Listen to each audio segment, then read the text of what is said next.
저는 오늘 하나님의 자녀된 권세로 사는 인생이란 제목으로 말씀을 전하도록 하겠습니다. 우리가 살면서 한 번쯤은 이런 질문을 해보셨을 것입니다. 나는 누구인가? 특히 청소년기 때나 아니면 또 한참 젊었을 청년기 나이 때 많은 이런 질문을 하거든요. 젊을 때는 무슨 일을 하느냐가 나를 설명해 주었습니다. 예를 들면 젊은 친구들은 이름을 얘기하고 당신 누굽니까? 하면 저는 군인입니다. 저는 의사입니다. 저의 직업은 간호사입니다. 저는 엔지니어로 일하고 있습니다. 이렇게 자기의 직업을 얘기하면 무슨 일을 하느냐가 자신을 설명해 주었습니다. 그리고 결혼해서는 자녀를 키울 때는 그 사람의 이름을 안 부르고 누구의 아버지, 어머니, 누구의 어머니 이런 존재를 말해 주었다는 것입니다. 그래서 옛날에는 이웃끼리 서로 이름을 부르기보다는 자녀 이름을 불러서 개똥이 어머니, 말숙이 아버지 이렇게 많이 불렀잖아요. 예, 사실 저도 어렸을 때는 아버지 이름을 잘 몰랐어요. 집에서는 늘 어머니께서는 항상 첫째 이름 부르더라고요. 저는 좀 기분은 안 좋았어요. 막내 이름을 불러주면 좋은데 항상 첫째를 부르더라고요. 저희 형 이름이 저 유충렬이고 유정렬이거든요. 정렬이 어머님 이렇게 항상 정렬이 아버지 이렇게 부르다 보니까 제가 아버지 이름이 정렬인가 보다라고 제가 생각한 적이 있습니다. 어렸을 때는. 그럴 정도로 누구의 이름 이렇게 항상 불렀거든요. 교회에서도 아내도 저를 목사님이라고 부르지만 집에서는 제 큰아들 이름 지민 아빠라고 부르는 경우가 굉장히 많아요. 근데 아내가 너무 기분 좋을 때는 이렇게 호칭합니다. 자기야 이렇게 애교를 부를 때가 있어요. 그래서 어쨌든 간에 이름보다 역할로 우리를 부르며 우리는 또 살아왔다는 것입니다. 여러분 다 공감하시지 믿습니다. 그런데 우리가 나이가 들수록 직함도 하나둘씩 내려놓게 되고 역할도 조금씩 내려놓게 되면서 세상의 이름보다는 자신의 모습을 마지막 그 인생기에 다시 돌아보게 되면서 하나님이 나를 어떻게 부르시는지에 대해서 더 중요시 여기게 된다는 것입니다. 그래서 오늘 나는 누군가라는 질문 앞에서 요한복음 1장은 처음부터 예수님이 누구신지를 말하고 선포하고 있다는 것입니다. 지난 시간에 말씀드렸지만 요한복음은 바로 예수님이 어떤 분이신지 예수님의 존재에 대해서 계속적으로 이렇게 하나둘씩 설명하면서 펼쳐주고 이야기시고 펼치고 있다는 것입니다. 우리가 2주 전에 계속 요한복음을 나눴는데요. 핵심이 이거죠. 예수님이 첫 번째는 누구시죠? 예수님은 하나님이십니다. 예수님은 삼위일체 하나님이십니다. 그리고 예수님은 말씀이십니다. 또 예수님은 우리와 함께 하신 분이십니다. 지난주에 나눴던 말씀이죠. 예수님은 영원한 생명이십니다. 예수님은 어둠을 몰아내는 참 빛이 되십니다. 아멘. 예수님이 이런 존재로 여러분의 삶에 나타나시기를 축원드립니다. 아멘. 여러분, 그런데요, 참 신기하게도 이렇게 예수님의 존재를 설명했던 요한은 오늘 본문 말씀 딱 1장 12절부터는 우리의 존재를 말하기 시작해요. 그 전까지는 예수님이 이런 분이라고 구체적으로 말하다가 12절부터는 우리의 존재를 말하기 시작하는 것입니다. 다시 한번 읽어볼까요? 12절 시작. 영접하는 자, 그 이름을 믿는 자들에게는 하나님의 자녀가 되는 권세를 주셨으니 할렐루야. 성경은 우리의 정체성을 분명히 말하고 있다는 것입니다. 그 정체성이 뭡니까? 우리는 하나님의 자녀다. 여러분 이게 놀라운 말씀입니다. 오늘 말씀을 끝까지 들으시면 엄청난 말씀인 것입니다. 그냥 하나님의 자녀는 별 이렇게 와닿지가 않아요. 우리가 오랜 동안 수십 년도 예수님 믿어도 하나님의 자녀구나. 이게 와닿지가 잘 않거든요. 하지만 오늘 말씀을 통해서 얼마나 우리가 위대한 놀란 우리 신분의 변화를 주셨는지에 대해서 오늘 여러분 큰 은혜 받으시기를 축원드립니다. 여러분 우리가 먼저 요한복음 1장 1절부터 예수님이 어떤 분이신지 누구신지를 설명할 때 이 말씀 왜 예수님 누구신지 먼저 설명이냐면 예수님이 누구신지를 우리가 알 때 비로소 예수님 안에서 우리가 어떤 존재인지를 누구인지를 알게 된다는 것입니다. 아멘. 예수님이 하나님의 아들이시기 때문에 우리는 하나님의 자녀가 될 수 있는 것입니다. 그리고 예수님이 생명이시기 때문에 우리는 예수님의 생명을 얻게 된 존재가 되는 것입니다. 아멘. 그러면 하나님의 자녀된 권세를 사는 인생, 오늘 제목이 그건데요. 하나님의 자녀로 부르셨는데, 그럼 하나님의 자녀로 사는 이 권세를 주신 그 놀라운 은혜에 감사하면서 그렇게 사는 인생이 어떤 인생인지에 대해서 말씀을 전하도록 하겠습니다. 한마디로 바로 은혜와 진리 가운데 사는 인생이 하나님의 자녀된 권세로 사는 인생이라는 것입니다. 우리 14절 말씀 다시 한번 보시면, 말씀이 육신이 되어 우리 가운데 거하심에 우리가 그의 영광을 보니 아버지의 독생자의 영광이요 은혜와 진리가 충만하더라. 아멘. 이 한 절 말씀에는 예수님이 어떤 분이시고 그리고 하나님의 자녀가 어떻게 살아야 될지를 보여주고 있다는 것입니다. 그런데 이 말씀이 예수님이 하늘에만 계신 것이 아니라 사람의 몸을 입고 이 땅에 오셨다는 것입니다. 이것을 바로 신학적으로 한번 따라할까요? 성육신 많이 들어보셨죠? 성육신, 거룩한 하나님이 육신, 우리 인간의 몸을 입고 오셨다는 것입니다. 이 성육신이라는 말은 예수님은 100% 완전한 하나님이셨고 또 100% 동시에 완전한 인간이셨다는 것입니다. 그럼 왜 하나님이 사람의 몸을 입고 오셨을까요? 그 이유는 한 가지죠. 바로 이 세상을 구원하시고 저와 여러분 모두를 죄인된 우리들을 어떻게 해요? 하나님의 자녀로 삼으셔서 영원한 천국으로 인도하기 위해서 예수님이 우리의 몸을 입고 오셔서 여러분을 구원해 주셨다는 것입니다. 믿습니까? 아멘. 그런데 바로 저와 여러분들이 바로 이것이 바로 은혜라는 것입니다. 예수님이 바로 은혜고 예수님의 이름 안에는 놀라운 은혜로 충만하다는 것입니다. 여러분, 예수님의 이름의 뜻이 분명히 이 사실을 설명해 주고 있습니다. 우리 마태복음 1장 21절 한번 읽어보겠습니다. 시작. 아들을 낳으리니 이름을 예수라 하라. 이는 그가 자기 백성을 저희 죄에서 구원할 자이심이라 하니라. 예수님의 이름의 뜻이 뭐라고요? 구원자라는 뜻인 것입니다. 바로 우리를 구원해 주신 은혜라는 것입니다. 우리 은혜 받은 자예요. 여러분, 은혜가 무엇입니까? 은혜라는 것은 성경에서 말하는 은혜는 여러분 헬라어로 한번 따라할까요? 카리스. 이 말은 받을 자격이 없는 우리에게 하나님이 거저 주신 구원의 선물이 뭐예요? 은혜라는 것입니다. 우리의 노력으로 우리는 자격이 있어서 구원받아 하나님 자녀가 된 것도 아니고 천국에 들어갈 수 있는 자녀가 된, 우리는 자격이 없는 사람인데 그냥 예수님 때문에, 바로 예수님으로 인해서 우리는 그 십자가의 은혜로 말미암아 우리는 구원받은 하나님의 사람, 바로 그 은혜가 구원의 선물을 우리가 받게 된 줄 믿습니다. 아멘. 여러분, 저와 여러분이 지금까지 살아온 것도 하나님의 은혜, 예수님의 은혜임을 믿습니다. 그러나 이 고백이 은혜를 아는 사람의 진정한 고백인 줄 믿습니다. 그런데요, 이 은혜는 하나님께서 독생자를 보내심으로 우리에게 주어졌다는 것이죠. 예수님을 통해서 주여셨는데 예수님 뭐라고 부르시죠? 독생자라고 부르잖아요. 그죠? 우리 오늘 아까 주 하나님 독생자 예수, 독생자가 무슨 뜻일까? 여러분 생각해 보셨습니까? 독생자가 무슨 뜻일까? 그래서 많은 분들이 독생자를 설명해 줄 때 외아들, 하나님께 하나밖에 없는 아들, 외아들로 이렇게 사람들이 알고 있습니다. 근데 오늘 여러분들 오늘 설교 가운데 독생자의 의미를 깨달으셔도 오늘 여러분들 수지 맞으신 거예요. 오늘 이거 하나만 아셔도 여러분 성경을 보는 눈이 활짝 열리게 될 줄 믿습니다.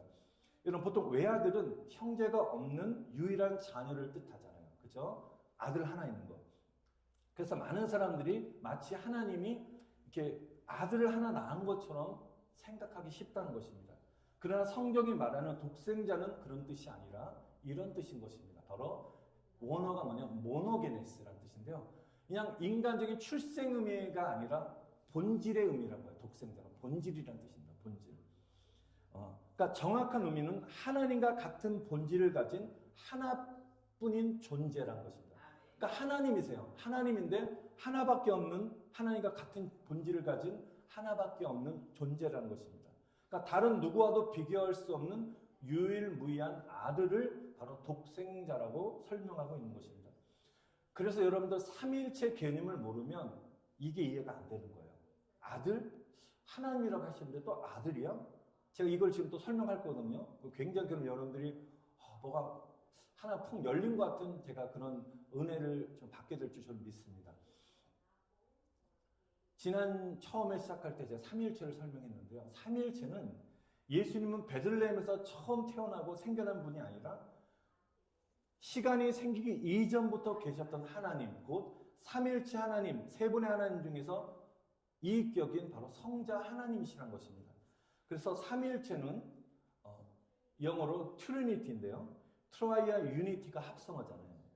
바로 이 셋, 트라이아 셋과 유니티, 연합한다는 것입니다. 세 인격이 하나로 완전히 연합하는 것이 뭐라고요? 삼위일체라는 것입니다.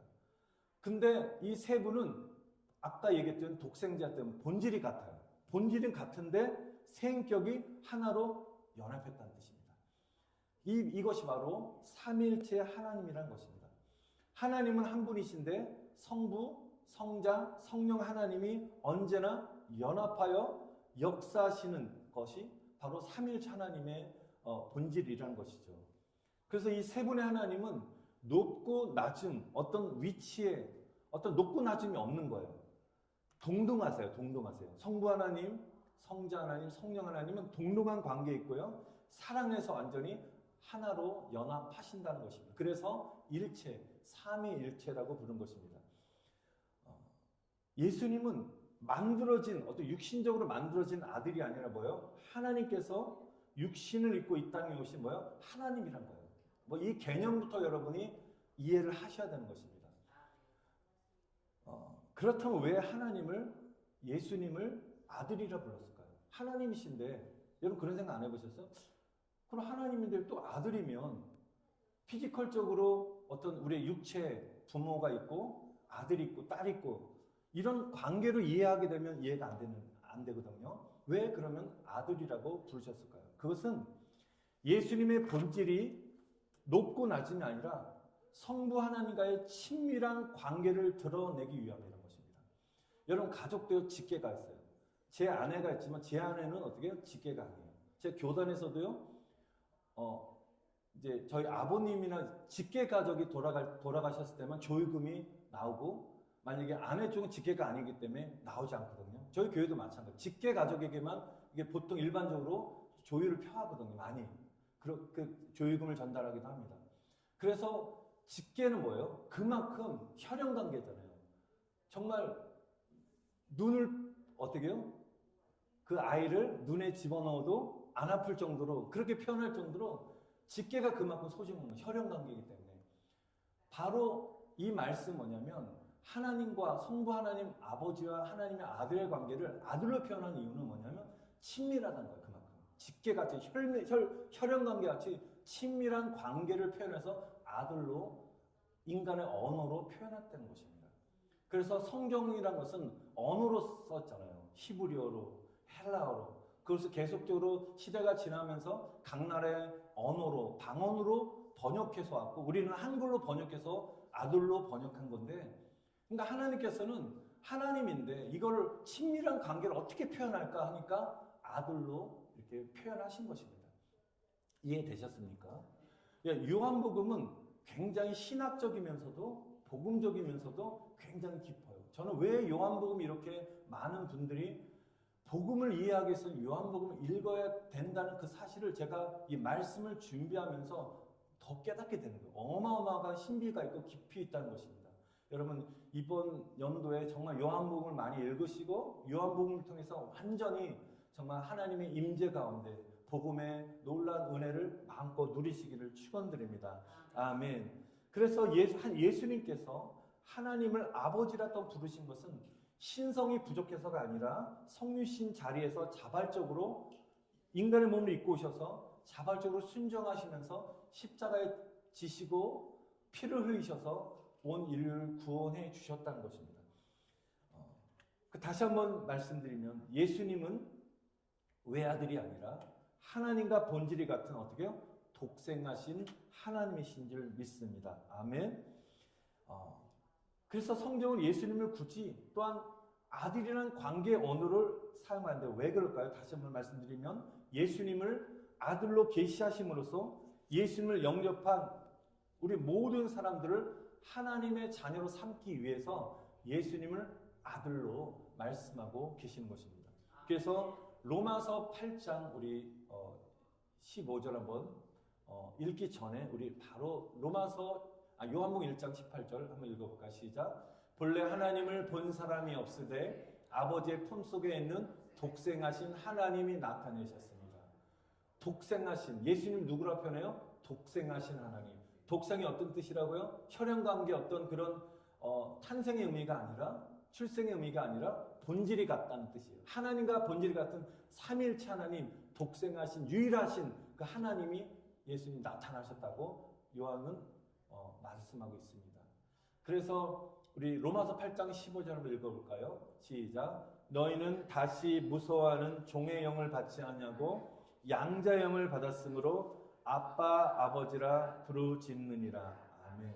여러분 우리는 본래 하나님의 자녀가 아니었고 죄를 지은 죄의 자리, 죄 아래에 있던 사람들이었습니다. 그러나 저와 여러분들이 예수님을 믿는 순간, 예수님을 영접한 순간 우리의 신분의 변화가 일어나는데요. 어떻게 해요? 쉐인이라는 신분에서 오늘 말씀처럼 양자의 영을 받았다는 것입니다. 여러분 입양하는 거 있잖아요. 다른 사람 우리가 피는 같은 피가 아니지만 우리가 자녀로 우리가 영입하는 뭐라 그래요? 입양한다 그러잖아요. 바로 하나님 안으로 하나님의 그 가족 안으로 들어가기 위해서는 우리는 어떻게 해요? 입양해야 돼요. 하나님의 피가 아니기 때문에 우리 예수님의 보혈을 말미암아 피가 흘러서 같이 하나로 묶어주는 입양된 자라는 것입니다. 저와 여러분들은 그래서 바로 예수님 믿는 순간부터 양자의 영을 받았고요. 하나님을 아버지라 부를 수 있게 됐다는 것입니다. 이것이 바로 우리의 신분이 바뀐 놀라운 사실인 것입니다. 할렐루야, 아멘. 그래서 계속해서 갈라디아서 4장 4절 5절에 이렇게 말씀하시나 읽어볼까요? 하나님이 그 아들 보내사 우리로 아들의 명분을 얻게 하려. 명분. 우리는 명분. 진짜 하나 어떻게 보면 아들이라. 원래 아들이 아니었어요. 우리는 하나님의 자녀가 아닌데 예수님 때문에 예수님의 아들이시기 때문에 우리는 어떻게 해요? 하나님의 자녀로 아들로 우리는 명분을 얻게 되었다는 것입니다. 할렐루야. 그래서 예수님의 아들로 오신 목적이 분명하다는 것입니다. 바로 우리를 하나님의 자녀, 하나님의 아들로 삼기 위해서 예수님이 이 땅에 오셔서 저 여러분을 구원하실 뿐만 아니라 하나님의 자녀로 삼으신 줄 믿습니다. 그래서 여러분들 우리는 하늘나라 상속자가 된 것입니다. 여러분 상속자, 자녀들에게 우리의 모든 재산을 상속하잖아요. 모르는 사람이 물론 상속할 수도 있지만 어떻게 해요? 대부분 어떻게 해요? 자녀들에게 우리 부모들이 자신의 재산을 상속한 것 같이 우리는 이제는 하나님의 자녀가 되기 때문에 하늘나라의 모든 유업, 재산을 우리는 어떻게 해요? 다 유업을 받게, 상속을 받게 되었다는 뜻입니다. 그래서 로마서 8장 17절에 한번 읽어봅시다. 시작. 자녀이면 또한 상속자, 하나님의 상속자여 그리스도와 함께한 상속자니라. 아멘. 우리는 단순히 용서받은 죄인이 아니라 하늘나라의 상속자임을 믿습니다. 할렐루야. 아멘. 이 모든 것이 하나님의 은혜임을 믿습니다. 우리는 예수님 때문에 단순히 구원만 받은 것이 아니라 보너스로 하나님께서 우리를 저 영원한 천국을 하늘나라를 상속받은 하나님의 자녀로 삼으신 우리 하나님께 감사 박수 드리실 축원드립니다. 아멘. 놀라운 사실인 것입니다. 여러분 이 놀라운 은혜를 주신 하나님을 날마다 찬양하시기 축원드립니다. 그러므로 우리는 이 놀라운 은혜를 베푸신 예수님의 은혜에 날마다 감사하며 살아야 될 줄 믿습니다. 그럼에도 불구하고 우리는 왜 감사하면서 예수님의 은혜에 감사하며 살아야 됨에도 불구하고 왜 여전히 은혜의 삶을 살지 못하는 이유가 무엇일까요? 여러분 그것은 분명히 요한복음 1장 5절에 그 이유를 말씀하고 계십니다. 한번 읽어보겠습니다. 빛이 어둠에 빛이 돼 어둠이 깨닫지 못하더라. 아멘. 여러분 문제는 빛이 없어서가 아니라 진짜 문제는 빛을 받아들이지 않는 어둠의 마음이라는 것입니다. 온 세상 사람들이 예수를 영접하지 못하는 이유는 뭐예요? 그들의 마음이 어둠으로 가득했기 때문에 빛을 싫어하는 것입니다. 빛은 분명히 비치고 있지만 사람들은 예수님이란 빛을 거부했다는 것입니다. 결국 예수님을 영접하지 않은 것입니다. 바로 생명과 빛 대신 예수님을 영접해야 되는데 세상 사람들은 거부했다는 것입니다. 특별히 요한복음 1장 10절은 세상이 그로 말미암아 지은 바 되었다고 말씀했고요. 11절은 예수님께서 자기 땅, 자기 백성들로 오셨다라고 증언하고 있습니다. 이 말씀은 예수님은 단순한 종교 지도자가 아니라 이 세상의 창조주가 되시고 우리의 주인, 왕이 되심을 요한은 계속적으로 선포하고 있는 것입니다. 그러므로 예수님께서 이 땅에 오셨을 때 사람들은 당연히 자신을 지으신 창조주를 알아보고 자신의 주님으로, 왕으로, 주인으로 영접했어야만 되는데 그렇지만 사람들은 그렇게 하지 않고 오히려 예수님을 무시하고 예수님을 거절하고 마침내 어떻게 해요? 예수님을 십자가에 못 박았다는 것입니다. 여러분, 이것은 예수님의 빛이 아니라서가 아니라 사람들의 마음이 어둠을 더 편하게 여겼기 때문이라는 것입니다. 제가 지난주 설교에도 잠깐 말씀드렸는데요. 제가 작년에 이 시신경 영으로 앞이 잘 보이지 않아서 정말 어려운 제가 시간을 보낼 때 눈이 안 보이니까 오히려 밝은 빛을 찾아야 되는데 실제적으로 눈이 안 보이니까 어두워지니까 밝은 빛이 오히려 불편한 거예요. 너무 싫은 거예요. 그래서 저는 항상 눈이 부시고 이 하나님의 빛이 눈이 부시고 피로해서 차라리 제가 방 안에 항상 불을 껐어요. 그래서 사모는 왜 방에 불을 깜깜하게 불을 다 꺼놓고 있지라고 생각했다는 거예요. 왜냐하면 눈이 부시니까 싫은 거예요. 예, 공감하시는 분 있어서 좋습니다. 그때 제가 깨달았습니다. 사람의 마음도 어두우면 어두워질수록 빛을 불편해하는구나. 빛을 거부하게 된다는 사실을 깨닫게 되었습니다. 그래서 저와 여러분들이 우리의 마음의 스위치를 항상 켜 놓으셔야 된다는 것입니다. 전기 스위치를 온하면 빛이 들어와 모든 것을 환히 비춰주고 드러내지만 어떻게 해요? 전기 스위치를 오프하는 순간에 다시 어떻게 해요? 어둠이 되죠. 이 본당에 아침 딱 불을 이렇게 온하는 순간 환해서 우리가 서로 얼굴을 마주보면서 마음껏 하는 예배를 드리지만 오프하는 순간 깜깜해지면서 이게 앞에 보이지도 않고 이 성경책도 잘 안 보이게 되고 어려움을 겪게 되죠. 마찬가지로 마음의 스위치를 꺼놓은 상태에서는 예수님의 빛이 여러분의 삶을, 우리의 삶을 비출 수 없다는 사실입니다. 여러분, 오늘 이 사실을 깨달으시면서 여러분 마음이 어둠에 있다면 오늘 주님이 빛 대신 예수님께서 이 어둠의 마음을 다 제거하시고 정말 내 마음에 하나님의 빛으로 충만하게 채워달라고 기도하시는 저 여러분 되시기를 간절히 축원드립니다. 아멘. 제가 선포할 때 여러분 아멘으로 선포하시길 바랍니다. 참 빛 대신 예수님의 빛이 우리 안에 모든 어둠을 다 물리치실 것입니다. 아멘. 모든 질병들은, 모든 어둠의 세력들은 치료의 강선을 바라시는 예수의 빛을 통하여서 완전히 떠나가고 자유케 될지어다. 아멘. 할렐루야. 날마다 빛 대신 예수님 안에 거하시기를 간절히 축원드립니다. 여러분, 그래서 우리는 날마다 빛 대신 예수님 안에 더 나가서 진리 대신 예수님 안에 살아야 되는 것입니다. 바로 진리는 곧 말씀인 것입니다. 여러분, 진리로 산다는 것은 바로 우리가 말씀으로 충만한 삶을 사는 것을 말씀하고 있는 것입니다. 그래서 요한복음 1장은 예수님을 말씀이라고 분명히 말씀하시고요. 그 말씀이 육신이 되어서 우리 가운데 오셨음을 계속적으로 증언하고 있는 것입니다. 그러므로 우리가 진리 가운데 산다는 것은 바로 이 말씀으로 우리가 거하는 삶을 말하는 것입니다. 여러분, 은혜는 우리를 구원하심으로 살리셨다면 바로 진리, 이 말씀은 우리 인생을 바로 설 수 있는, 넘어지지 않고 바로 설 수 있는 그런 인생으로 붙잡아주는 하나의 놀라운 도구로 사용하신다는 것입니다. 여러분, 우리가 말씀으로 충만할 때 이게 옳은지 잘못된 건지를 분별할 수 있는 것입니다. 우리가 말씀으로 충만할 때 내가 무엇을 붙잡고 살아야 되는지를 깨닫게 되는 것입니다. 우리가 말씀으로 충만할 때 무엇을 내가 내려놓고 포기해야 될지, 무엇을 얻고 붙잡아야 될지를 깨닫게 되는 은혜가 임하는 것입니다. 여러분, 우리는 날마다 선택과 결정의 그런 순간에 살고 있어요. 우리가 무엇을 먹는 것도 그렇잖아요. 음식도 오늘 어떤 음식을 하지? 오늘 식당에 가서 어떤 음식을 메뉴를 골라야 되지? 항상 작은 것부터 큰 것까지 우리는 다 선택해야 삶을 살고 있어요. 그런데 저와 여러분의 선택과 결정이 하나님의 말씀으로 충만할 때 우리가 하나님께서 인생 가운데 실패하지 않도록 바른 선택, 바른 결정할 수 있도록 하나님의 말씀, 진리가 우리를 인도하신다는 것입니다. 여러분, 하나님의 말씀을 붙잡으시고 말씀으로 충만하시기를 간절히 축원드립니다. 여러분, 우리가 말씀으로 충만하지 않게 되면 우리는 진리 안에 살 수 없는 것입니다.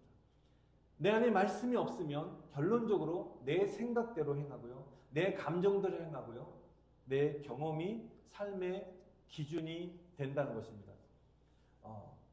우리가 말씀 안에 거하지 않으면 우리가 영적인 삶을 살지 않고요, 어느새 육적인 모습으로 살아가게 되는 것입니다. 오늘 본문의 13절은 이렇게 말씀하고 있습니다. 한번 읽어보겠습니다. 시작. 이는 혈통으로나 육정으로나 사람의 뜻으로 나지 아니하고 오직 하나님께로서 난 자들이라. 아멘. 이 하나님께 난 자가 누구라고 했죠? 12절에 하나님의 자녀들. 예수님의 보혈로 구원받은 저와 여러분들 하나님의 자녀들이 어때요? 우리는 육정으로 혈통 난 자가 아니라 하나님께 난 자들인 것입니다. 여러분, 그래서요, 예수님 안에서 정말 하나 되고 은혜 받은 사람들은요, 혈통으로 난 형제들보다 더 뜨거워요. 더 친밀해진 것을 여러분 경험하게 될 것입니다. 여러분, 저도 오랜만에 한국에 가게 되거나 이제 형제를 만나면 대화가 육적인 대화를 처음에 어떻게 지냈어? 뭐 어떻게 살아? 지금 뭐 먹고 살아? 그러다 보면 한 몇 시간 얘기하다 보면 대화의 그 머니가 좀 한계가 있더라고요. 근데요, 예수님 안에 하나 있는 사람들은요, 말씀을 나누고 은혜를 나누고 기도하고 밤새도록 간증해도 정말 시간이 모자랄 정도로 정말 더 뜨겁다는 것입니다.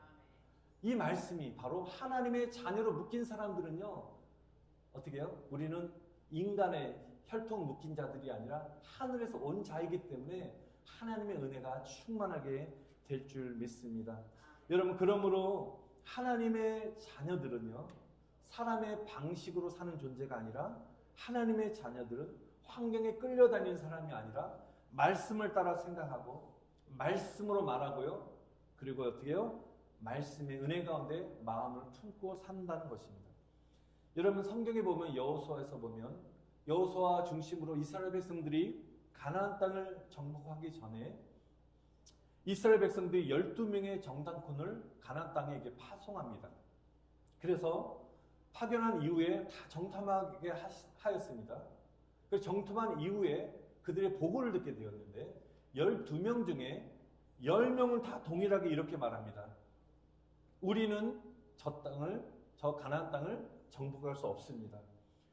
우리는 스스로 보기에 메뚜기 같은 존재입니다. 왜냐하면 가나안 땅에 살고 있는 사람들은 바로 키가 3m 이상 되는 어마어마하게 거인들이고 우리의 힘으로는 저를 싸워서 이길 수 없다는 거예요.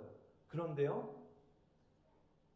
오직 그들의 생각은 두려움과 부정과 모든 의심으로 가득 차 있었지만, 그러나 여호수아와 갈렙, 두 명의 정탐꾼 여호수아의 갈렙만큼은 달랐다는 것입니다. 어떻게 고백했냐면, 저들은 우리의 밥이다.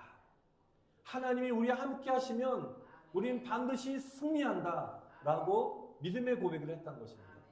같은 현실을 보았지만 어떻게 해요? 생각이 달랐고 말이 달랐고 믿음이 달랐다는 것입니다. 사랑하는 성도 여러분, 아무리 상황이 힘들고 어려워도요, 하나님께로 난 믿음의 자녀들은요, 영적으로 그 상황을 분별하고요, 항상 믿음의 생각을 하고 믿음의 말을 하고 믿음의 강한 담대한 마음을 품고 산다는 것입니다. 여러분, 부정적인 말 나올 때요, 예수님의 이름으로 다 제거하시고 어떤 순간에도 여러분 긍정적인 말, 믿음의 말을 하시길 축원드립니다. 성도들 안에서도 마찬가지입니다. 이런 부정적인 어떤 상황이 온다 할지라도 오히려 긍정적으로 해석하시고 또 함께 이 어려운 문제를 기도하며 나가실 때 우리가 정말 예수님 안에 놀라운 한 가족이 될 뿐만 아니라 하나님의 이 교회가 놀라운 은혜 가운데 부흥하며 나가게 될 줄 믿습니다. 우리가 이런 삶을 살 때 하나님께 영광 돌리는 놀라운 새로운 삶으로 우리가 인생이 펼쳐지게 되시기를 다시 주님의 이름으로 축원드립니다. 여러분 이제 성경은 1장 12절 말씀을 선포하면서 영접하는 자, 하나님을 영접하는 자에 대해서 말씀하는데 영접한다는 말은 헬라어로 람바노 말씀인데 이 람바노는 바로 단순히 예수님을 구원자로 왕으로 받아들인다는 것이 아니라 적극적으로 이게 취하고 붙잡는다는 뜻이 람바노라는 이 동사인 것입니다. 즉 예수님을 영접한다는 것은 예수님을 내 안에 모셔드리고 예수님을 놓치지 않도록 꽉 붙잡는 거예요. 여러분 예수님이 우리와 영원토록 함께 계신 믿으십니까? 그런데요 우리 안에 어둠으로 가득 차면요 예수님이 떠나는 것이 아니라 예수님 우리가 몰아내게 되어 있어요. 그렇기 때문에 예수님 나는 연약해서 믿음이 약해서 또 죄를 짓고 죄를 지면 어둠이 우리 안에 들어오게 되어 있거든요. 그때 예수님 저를 떠나지 마세요. 예수님 내 손을 꽉 붙잡으세요. 람바노 한번 따라하세요. 람바노 손 이름 꽉 잡으세요. 람바노 꽉 붙잡는 거예요. 예수님 영접하는 것이 놓지 말아주세요. 나 예수님 영접했어요. 예수님 꽉 붙잡는 거예요. 내 손 놓지 말아달라고. 여러분 그것이 바로 진정으로 예수님을 영접하는 줄 믿습니다. 그것이 바로 예수님을 믿는 거예요. 단순히 교회 와서 예배 드리고 찬양 부리고 그것이 예수님을 믿고 영접하는 것이 아니라 이 시간뿐만 아니라 내가 인생과 살면서 매일매일 순간순간마다 날마다 예수님 나의 손을 꽉 붙잡아 주세요. 나 예수님 손 안 놓칠 거예요. 예수님 나 예수님 믿어요. 이것이 바로 람바노 예수님을 영접하는 뜻인 줄 믿습니다. 여러분 그래서 진정한 믿음이 무엇입니까? 예수님을 꼭 붙잡고 어떻게 해요? 예수님이 하시는 말씀에 순종하는 것이 바로 진정한 믿음인 줄 믿습니다. 여러분 예수님은 우리의 구원자가 되실 뿐만 아니라 예수 그리스도의 뜻은 바로 왕이란 뜻입니다. 예수님을 꽉 붙잡고 왕 대신 예수님 말씀에 순종하는 삶이 진리 안에 거하는 삶이고 예수님이 기뻐하는 삶인 줄 믿습니다. 그런데 여러분들 내가 예수님의 손을 꾹 붙잡고 예수님 왕 대신 예수님을 순종하며 살아야 되는데 그런데 우리 인간이 연약해서 그렇게 못 사는 거예요. 우리 안에 어떤 전쟁이 일어나면 계속적으로 왕 바꾸기 전쟁이 일어나는 것입니다. 진정으로 예수님이 왕이신데 예수님을 영접하기 전까지는 내가 왕이었어요. 내가 주인 되어 살았다는 것입니다. 그러니까 내가 주인 되었던 것을 몰아내야 되잖아요. 그러니까 그만큼에 대한 우리 안에 싸워야 되는 거예요. 그 싸움이 뭐예요? 바로 육신과의 싸움이에요. 내가 예수 믿기 전에 내 마음대로 살았어요. 죄도 짓고 내 마음껏 살았는데 그게 한 번에 안 없어지는 거예요. 날마다 여러분이 회개하시고 피를 흘리면까지 막 죄와 싸우면서 내가 하나님 말씀에 순종하지 못하고 말씀대로 살지 못하는 이런 연약한 자를 잠깐만 가슴을 치면서 주님 나를 살려주세요.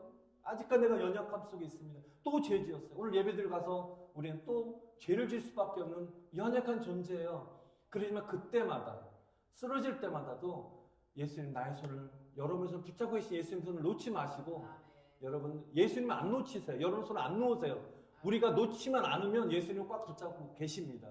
예수님은 오늘도 붙잡으시면서 예수님 내가 연약함 속에 있을 때 날 용서하시고 이 죄와 싸움, 육체의 소유과 싸움에서 내가 승리케 해달라고 기도하며 나아가시기를 축원드립니다. 여러분 사랑하는 성도 여러분, 이런 영적인 싸움이란 것은 여러분 안에 새 생명이 있다는 증거라는 것입니다.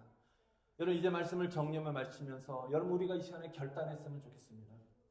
지금까지 우리는 나를 위한 인생으로 살아왔다면 이제부터는 여러분들 예수님을 위한 인생으로 살아가시기를 축원드립니다. 이제 언제 우리가 주님 부를지 모르는 것입니다. 아무도 여러분 우리가 사람은 태어날 때 순서가 있지만 돌아갈 때는 우리 생명이 끝나는 그 순간에 순서가 없는 것입니다.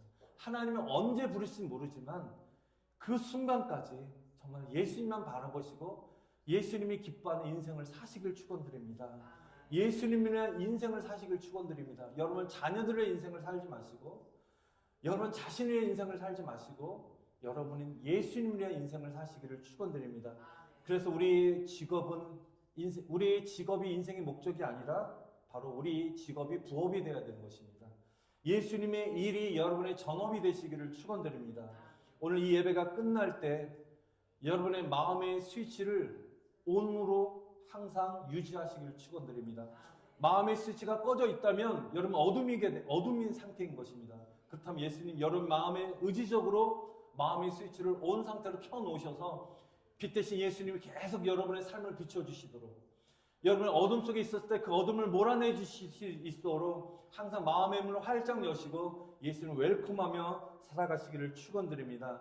참빛 대신 예수님을 기쁨으로 영접하시고 왕 대신 주님께 순종하며 살아가시는 우리 은혜의 인생을 살아가시기를 주님의 이름으로 간절히 축원드립니다. 아멘.